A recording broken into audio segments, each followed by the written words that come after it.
there are a lot of people who are out there talking about him just wanting to have a civil debate. Complete rewriting of history. And so, these people are full of shit, and it's important for us to call them out. That the political left today, who were the originators and the cheerleaders of cancel culture, now have the backbone to attack conservatives for defending their assassinated friend. But there's a key difference here. Democrats want to silence conservatives for speaking obvious, self-evident ontological truths. Republicans, by contrast, are recognizing that a constitutional republic depends on the free and open exchange of ideas that we can debate without violence. If you like honest political commentary that doesn't sugarcoat the madness, smash the like button and subscribe right now, because this clip is unbelievable. A sitting member of Congress just got called out in a hearing over comments about a political assassination, and the data that followed left the room silent. Trust me, you'll want to stick around to the end, because the numbers we're about to break down say a lot about where the country is heading. I think we can all agree that political violence is wrong, it's evil, regardless of which side it comes from, and that we can all adamantly and vehemently reject it, or we certainly should. But one of the things that we've noticed recently is that affinity and tolerance for political violence is not equally distributed on both sides of the aisle. In fact, right now, social media is filled with leftists who are cheering on the murder of an iconic conservative political figure, Charlie Kirk. And it's not just random people on Twitter doing this now. There's a YouGov poll released just a few days ago, which stated that 25% of those who identify as very liberal believe that political violence can sometimes be justified. That's far too many, is it not? It is. One is far too many. One is far too many. That's right. Only 3% of very conservatives said the same thing, and we can agree that 3% is far too many. But there's an astounding difference between 25% on the left accepting and tolerating political violence and 3% on the right. Now, to add more depth to Brandon's numbers, we're going to take a look at older surveys, specifically the one conducted by the Public Religion Research Institute and the Brookings Institute. In 2021, they asked, quote, if respondents agreed that because things have gotten so far off track, true American patriots may have to resort to violence in order to save our country. Back then, only 15% of Americans agreed. Fast forward to 2023, and that number jumped to 23%. That's a troubling trend, because with each passing year, more people are starting to believe violence is an acceptable response to political disagreement.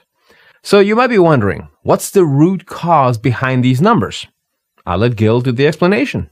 One of the more astounding aspects of this is that it's not just people. This comes from the very top, from their political leaders.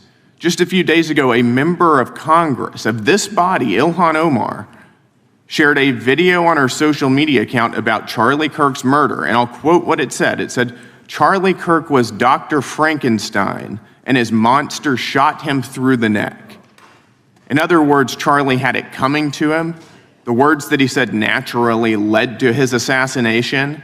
I mean, that is a reprehensible thing for a member of Congress to say, to suggest, to promote in any capacity. And there are people across this country who are losing their jobs for far less than this.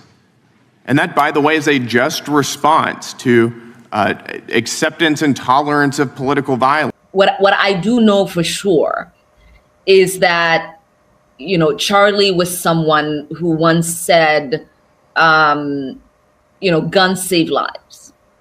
After a school shooting. Charlie was someone who was willing to debate and downplay the death of George Floyd in the hands of Minneapolis police. I think he called him a scumbag. Right, have no regard. And I think, there are a lot of people who are out there talking about him just wanting to have a civil debate.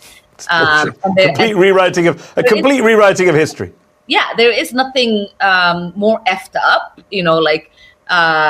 than to completely pretend that his words and actions have not been recorded and in existence for the last decade or so. And so, these people are full of shit, and it's important for us to call them out while we feel anger and sadness and have, empathy, which Charlie said, no, it shouldn't exist because that's a newly created word or something. It's amazing to me that the political left today, who were the originators and the cheerleaders of cancel culture, now have the backbone to attack conservatives for defending their assassinated friend. But there's a key difference here.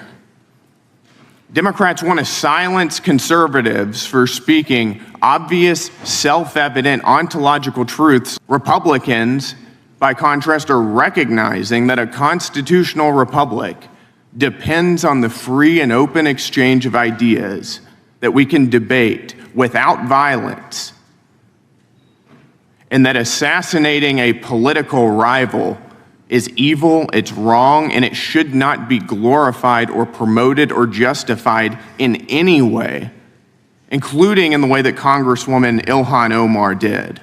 Welcome back to KRIS Reacts. Today, we're reacting to a heated congressional moment where Representative Brandon Gill took direct aim at comments made by Representative Ilhan Omar regarding conservative activist Charlie Kirk. And let me start with this.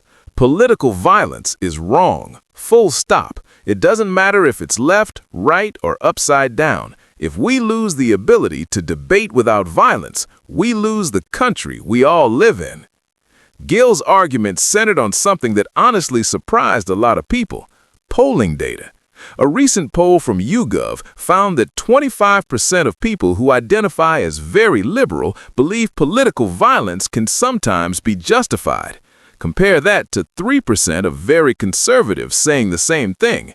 3% is already too high, but a gap that big, that's not a rounding error. That's a cultural alarm bell. He then backed it up with research from the Public Religion Research Institute and the Brookings Institution. In 2021, 15% of Americans agreed that true patriots may have to resort to violence to save the country. By 2023, that number jumped to 23%. That's not progress, that's escalation.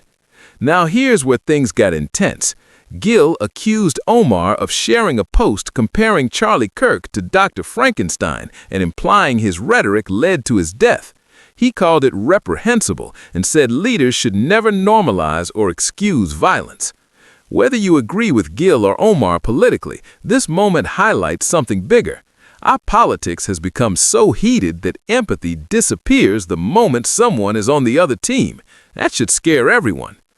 Omar later defended her position during an interview with Mehdi Hasan, saying she wouldn't pretend to admire someone she strongly disagreed with, and that sparked even more backlash. Here's my take. You can disagree strongly with someone. You can debate, criticize, argue, and even roast their policies. That's democracy. But once the conversation shifts toward justifying violence, we've crossed a line we should never cross. This entire moment is a reminder that words from leaders matter, tone matters, and the temperature of our politics is rising fast. So I want to hear from you. Do you think politicians should face consequences for rhetoric like this? And what do those polling numbers say about the future of political discourse? If you made it this far, hit like, subscribe to KRIS Reacts, and stay tuned for more breakdowns you won't hear anywhere else.